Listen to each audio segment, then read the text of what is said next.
how not to take your relationship for granted, or how not to take the potential relationship for granted. If you have a crush on somebody, if you take it for granted, it's going to evaporate slowly.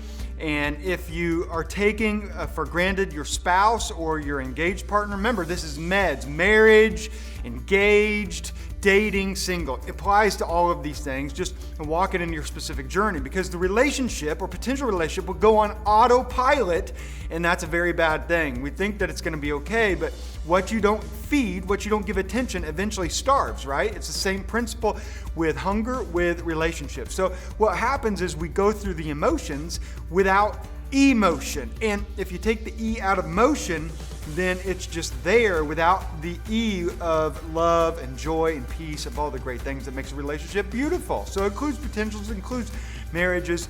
And listen, most of the time you're tired or you are stressed out, and so you're preoccupied with solving some sort of problem, and we're not giving our best unless we have this major crush on somebody. But even there, we start to take it for granted that it's all going to work out. So you've got to do more than just think about the crush. And you've got to do more than just let your relationship go on autopilot just because you're struggling or you're tired. The number one need of every human being, male or female, is the need to feel, can you guess it? Appreciated. You've got to make people feel appreciated and not taken for granted, or they're going to emotionally check out. So even if you feel like you got a crush on somebody, if you're not showing them appreciation, they're eventually going to check out. Even if they have a crush on you, same, of course, with the marriage. So here's some don'ts. Don't do these things, or they will feel taken for granted and begin to check out. One is don't criticize. You don't pay attention to me. You don't do this. You don't do that. Listen, people criticize themselves enough already. They don't need somebody else to criticize them. They want to think of you as a person of pleasure, the person that's romantic. 2, don't go in defensive mode or build a wall to protect yourself and love, and don't justify your actions. So don't defensive mode, don't justify your actions, don't build that wall. It's all one. Just whenever they bring up anything, just to immediately take personal responsibility and take an immediate action to show appreciation. You know, I so appreciate how you just told me that, you know. And it doesn't feel good initially, but it grows the relationship immediately. 3 is don't keep score. Crushes do this, dating, engaged, and marriages, they do this. Nobody teaches them. Never, ever, ever, ever, ever, ever, ever keep score. When you keep score, it puts distance between you emotionally first until it starves the relationship. Because you're keeping score, men and women keep score differently. So you got to remember that, and we'll talk about that. There's training in this World Class Couples Academy about that. So go find that training video to change how you think about behavior and actions towards the other person. And the fourth one is, the third one is don't keep score. Fourth one is, this is controversial, so take it as you want. Don't keep expectations. Rather, trade your expectations in for appreciations, because when somebody feels fully appreciated, they're not going to leave. Because whenever I tell somebody this controversial claim, don't have expectations, I'm like, oh my gosh, then they'll leave me. Oh my gosh, then they'll just do whatever they want. Not if they feel appreciated. And the thing is, they never grow tired of feeling appreciated. So it will never run dry and say, oh, I've given as much appreciation as I can, now I need to transfer over into expectations. No, that's not the case. The more expectations you have, the more people feel like there's no appreciation. Because what is exceptional that they did for you on one day becomes expected the next day, instead of appreciated. Get it? So it's just something that when I tell people, they have to go test it out, and you'll find it to be true. Even on in the chase of a crush, you begin to have expectations of how they should talk to you, treat you, rather than having appreciation. It will isolate the person from you and freeze them, and you'll grow frustrated. You know this to be true. No, those are some don'ts. Here are some do's. Number 1, have a conversation about taking each other for granted.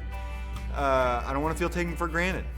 It's harder to do if you're a crush, but just continue to show appreciation. 2, put how you're going to, in your mind or on a calendar, you're going to give affectionate attention to the person that you like or you're married to.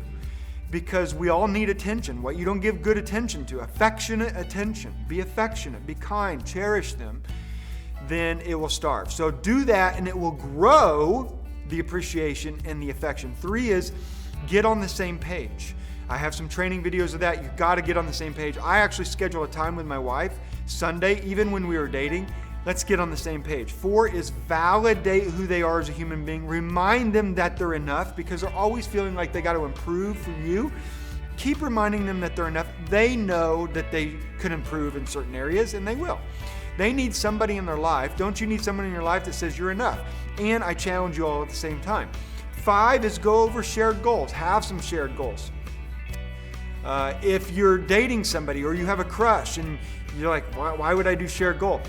And you're hanging out with them at the gym, talk to them as a friend, even though you have a crush on them. Hey, let's have a goal of doing 10 burpees in less than 10 seconds. I don't know what it is. You don't have to say goal, but a challenge, and that will pique their curiosity about you.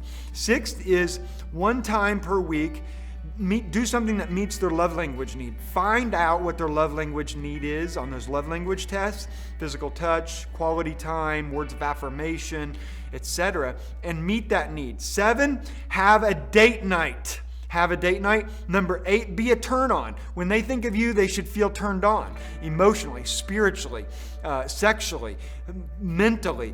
They should sense positive, good, great energy from you and about you. Number 9, come up with an exciting goal or an adventure or a challenge that everybody can anticipate, that you and your spouse, you and your dating partner can anticipate together. And if it's your crush, maybe it's your first date.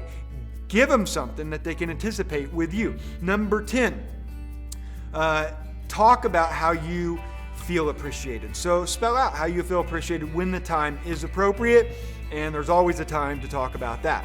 Okay, so those are the do's and the don'ts when it comes to not taking your relationship for granted. If you take your relationship for granted, it will be like placing, for lack of better imagery, your relationship on the continent of Africa where people are literally starving, okay? You will starve your relationship and it will become unhealthy, drinking only dirty water, drinking only criticism and don'ts, and you're not good enough.